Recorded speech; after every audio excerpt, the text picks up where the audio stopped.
Solo was a pretty good movie. Yeah. But I just... They're not going to fail with Endgame.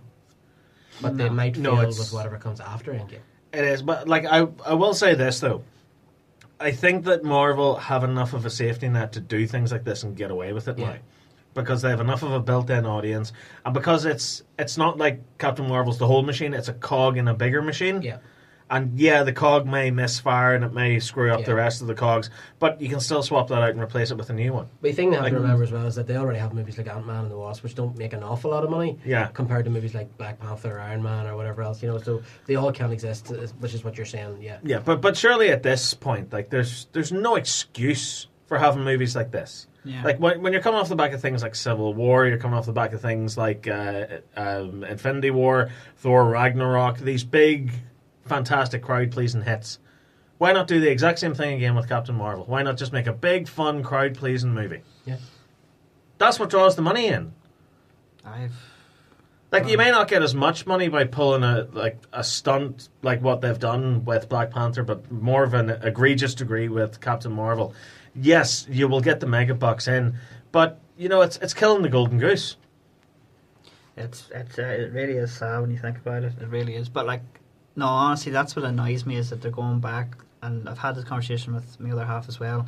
Is we enjoyed these movies, as we grew up with these movies, and now they're just destroying them bit by bit by bit. Do you think it's a condescending? Do you think they're thinking they've got to the point now where they're like, just make any old crap, and they'll be fine, it'll be grand. Don't worry. Because about they have that built-in audience. Yeah, I think there is that sort of arrogance, and there's studios out there, there's movies out there like Alita, which are taking genuine chances and they're putting out really, really good movies. Have you seen it yet? No, I haven't seen Alita Battle yet. Angel. No. Battle Angel. Yeah. But I'm just using it for an example. Whereas to celebrate films like Captain Marvel that are like all the other Marvel movies it's not right. It's not like all the other Marvel movies. Yeah. At least they give you fun, interesting things. I swear to God, Captain Marvel's biggest fault is that it puts the brakes on halfway through the movie. It does. I've heard there's a really, really It's bad so lull about an boring. hour in the middle of it. It is so unforgivably boring. Yeah, was it you who was saying that the problem is that she's like the exposition to explain to her is stuff that the audience already knows? We're playing catch up. Yeah, hurry up. It's the most. Is that thing? Is that them because all these girls that are going to be flocking to see it haven't seen the other movies? Is that maybe what? No, because the information that Carol is learning in that sequence, we learned at the start of this movie. Oh. Yeah. It's the most juvenile mistake that any script can make. Where you're telling someone the same information you've already told them within the same space of the movie. It's so annoying. I don't know if you want to spoil it or anything. I don't care. I think I've everything's. There's a moment in it where she finally figures out that they're going through information and stuff, like a little folder, and she finds a picture of herself. And just starts to realise, and I thought, right, that's your time to start showing emotion. That's your time to start going who am I? What am I? That's not. You're sitting going, why? No, that's the worst thing about it too, because when the movie starts, she's supposed to be this brainwashed super soldier. Yeah. So she should be acting like the Terminator. Basically, yes sir, no sir, 3 bags full, sir. Go out and kill this, go out and kill that. As I said at the start in the radio thing is. She's meant to be an alien, right? She's been brought up as an alien, so she has that alienness around her, right? When she's in her fight sequences... Is this Brie Larson we're talking about or Captain Marvel? Both. Oh, okay. In this, it's like there's certain fight sequences where it's basically what a human would talk, like a bit of sashes and stuff. Even when she lands on Earth, you're going, right, you should be completely out of touch. Like this is dropping one-liners and stuff Yeah. Well, she's not dropping them so much as letting them clang onto the ground. Yeah. But... Where you're going, you're meant to be this there's alien. that bit where, she's these, canister things on her arms, so she can't do her, super photon. Yeah, just blocked from that. So she gets cornered by all these bad guys, and she goes... Is this the start of the movie? No, I've heard the only good fight section. And she goes hey guys, would anyone know how to get these things off? No? Okay. And then she beats the hell out of them. And it's like, no, you shouldn't be like that. You should be Super Ninja style now, where you're like, okay, I can't get these off my hands, but I'll use them to batter people away and stuff. And I agree with what Anthony's saying, absolutely. Whenever she gets to Earth, it should be like in Terminator 2, the more contact I have with humans, the more I learn. Yeah. So by the end of it, whenever she, disables whatever the hell it is that's holding her back, and she becomes Super Wonder Woman, awesome amazeballs person, then that should be her as the Carol Danvers. Exactly. And especially the bit where she reconnects with her old friend. Oh. That should be the linchpin of the movie, and it is so goddamn boring. Oh, I honestly did switch off. I tell you what, her mate acts rings around her. Big time. Acts rings around her Big because time. like she has that scene where she sees her, and it's like seeing someone come back from the dead, and she just breaks down. There's Brie Larson just standing there. Blank face. Nothing. It's just like, what is this? But the thing is, she already remembered that she had that friend. So she should be as emotional to see her friend. Nope. And then the bit where she's sitting down talking to her, going like, "This is what happened after you disappeared, and look, I had a daughter, and like, this is my life now, and this is everything that happened." Brie Larson's just sitting there going, "Has the kettle boiled yet?" Right enough. Okay, so the Black Adam movie script at the minute features Hawkman, Stargirl, and Atom Smasher. Bring it on! Yes, please. Bring it on! And like with talk of like Polka Dot Man and King Yes! Shark and stuff and Suicide Squad. Class! That's what I want. That's why I love Suicide. I know a lot of people don't like Suicide Squad. That's why I love Suicide Squad. And like the Rat Exterminator as well. Yeah, the Ratcatcher. Ratcatcher, yeah. Yeah, I mean, these are characters that most people are going to be going, who the hell is this? Whereas I'm sitting going, oh my god, oh my god, oh my god. Do you know, and I think that's brilliant. I think it's great. I'm telling you now, man, like Black Adam, that's going to be the dark horse. You think so? Yeah. It really is. Well, we see him at the end of Yes, post-credit scene. Even if you just see like his lightning strike or something stepping out of the dark Yeah, or something, yeah. even if it's not Dwayne Johnson playing him, even if he's just like, I'll stop him or something, Come on, he steps out, boom. they'll get Dwayne Johnson in, But, surely. I You know said, he will. He can't. He'll jump Yeah. on. He can't. Dwayne Johnson makes 17 movies a week. Yeah, it's great. He's made 3 movies sleeping this week.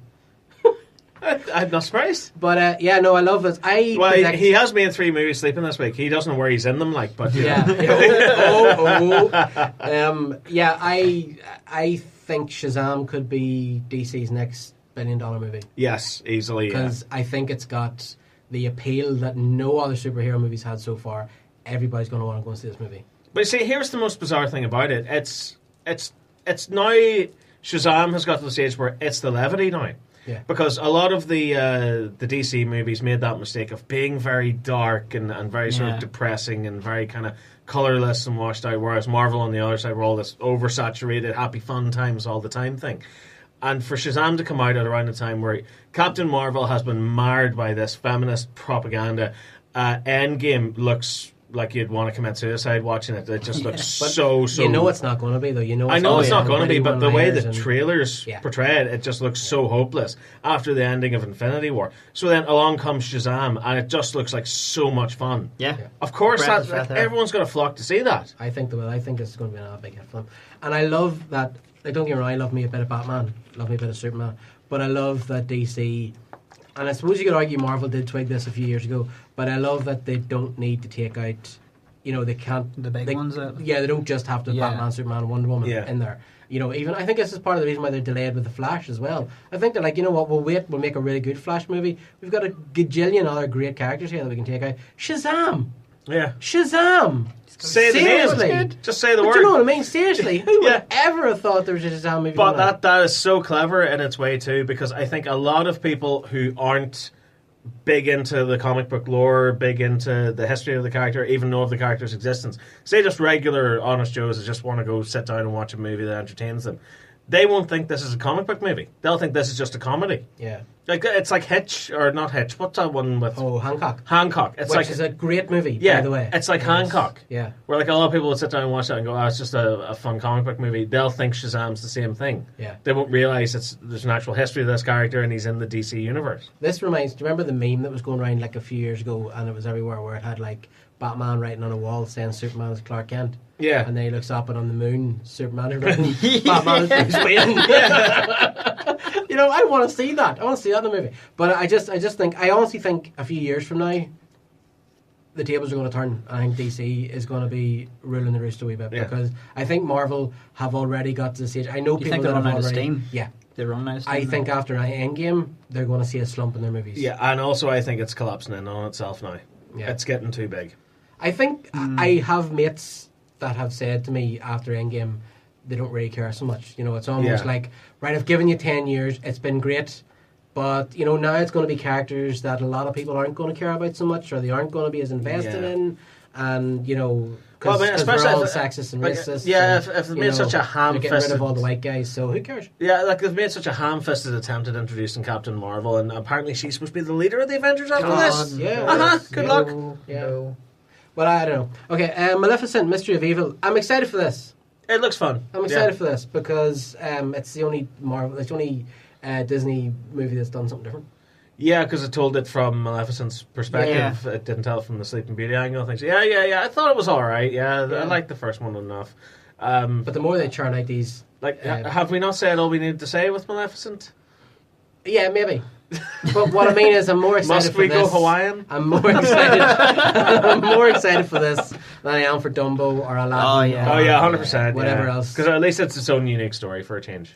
Have you seen the clip of John Cryer as Lex Luthor? Yes, I have. Oh my God! Holy crap! That's Alan from 3.5 Men. I know. Who'd have thunk it? I think he looks great. I particularly love the comment we got as well. It looks like Alan 2.5 Men doing cosplay. Yeah. And that's called acting, dear. Yeah, it turns out the guy can act. Yeah. He looks pretty badass in it. I think it looks great. There's rumours going around as well. Superman maybe popping up in it as well. Have you seen Superman in the trailer? But they're all from... I think it's a bit underhand what the CW have done here. Yeah. Because Superman's in the trailer. But they're all scenes from other episodes. And every time he talks about the Kryptonian, he's actually talking to Supergirl. Because I've heard Supergirl's on the ropes, that Supergirl's in danger of getting cancelled. You think so? Yeah. Well, apparently after last series and after the way this series is going, yeah. Yeah. So we'll see what else have we got. That's another victory for the sexist white guys. Yeah. Look, it's terrible. It's terrible. It's just bad TV. Yeah. It's just bad TV. Like, didn't you say at one point like you were really enjoying it, the next minute just like hit you straight away? It went on a season break. Got rid of, I can't even remember Sam Witwer's character's name, who was a great guy, and then he hasn't been in since. And it literally was just like, oh my God. What's happened? Oh my God, bring him back. I've never really had much interest in Supergirl. Do you know what? I would be totally honest with you. I watched the first episode and I automatically couldn't get invested in it. Yeah. I never got any better than that. I literally just went, what's this? The only time I actually enjoy her is when they're doing the crossovers. What's the one where they had to stop the train in Supergirl? Like there was like a big fancy bullet train thing and she had to stop it. I don't know. That's the one that I... No, first episode, man. That's when I just went, I'm backing out of this. But I agree with what you're saying. Like, I do enjoy her in the crossovers. I do. Like, that's what I'm saying. I like when it's the crossovers. But I wouldn't just go, right, it's the crossovers and I'll jump back and watch her now. No, I think Melissa Benoist is great as well. Like, as a person, as an actor, I think she's fantastic. Like, the only one I'm invested in is Flash. Yeah. Because, like, for me, the Arrow, I stopped season 3 and I couldn't get back into it. I know that's right away when I stopped. It's got better, but I just went... It's starting to get Did you see the little thing that they did? Like they were shooting like a green screen thing with Melissa Benoist as Supergirl, and she walks out of the room and goes, "It's not true. I did not hit her. It's not true." Oh, hi, Mark. No, I didn't see that. What? It's from The Room. Oh, okay. Like she reenacted that, like, and like she does this little thing in the end, like where like she breaks character and she starts laughing and like, gosh, she's such a wee sweetheart. It's a shame. She's such a lovely, lovely person. Like Kevin Smith's directed a lot of Supergirl episodes. And he talks constantly about how lovely Melissa Benoist is. How lovely her mother is as well. Apparently, he gets on really well with her mom and stuff. Like she's engaged to some guy, and apparently, like it's like love's young dream as well. It's such a shame that she doesn't have like the good quality of the writing in Supergirl to keep that going. But the problem with it again is, and it's this whole thing again, where it's. Flash suffers from it, Arrow suffers from it, they're all suffering. Legends of Tomorrow suffers from it as well, where it's too much lovey-dovey and relationships. And it's becoming like the CW disease. Yeah. But like Arrow started off pretty dark, like really dark. Deathstroke killed his mother in front of him. That scene still stuck in my head. Yeah, and it's great, and it just sort of, and now it's all, and again, I guess to the point where you start looking for it and you start seeing these things. But like Oliver is completely, Felicity, it just tells him what to do, and he's emasculated, and it's just like, wait, hold on a minute, he's a Green Arrow. Yeah, you know what I mean? And they just, who's the one that spent 5 years on Leon Yu? You know, do you know? It's just, I don't know, but I think Arrow. Did you talk with Stephen Amell? Yeah, we talked last week. Yeah. I think he's run his course. I think he has run his course. Yeah, if they do any more, no. But do you think he'll go back to just getting roles as gay serial killers? Or? He might do. Which was a genuine problem for him before he landed the role as Arrow. Like so many like teen dramas and stuff. He was a gay serial killer. But he sort of hinted that he will be coming back and stuff in Arrow, and like little cameos and things like that. Which means he might not get killed off, or there could just be time travels or flashbacks, or they could just kill him off and lie about it. Yeah. Yeah. Although I do think they're setting up his sister to be a new Green Arrow. I think they're going to return. Or no,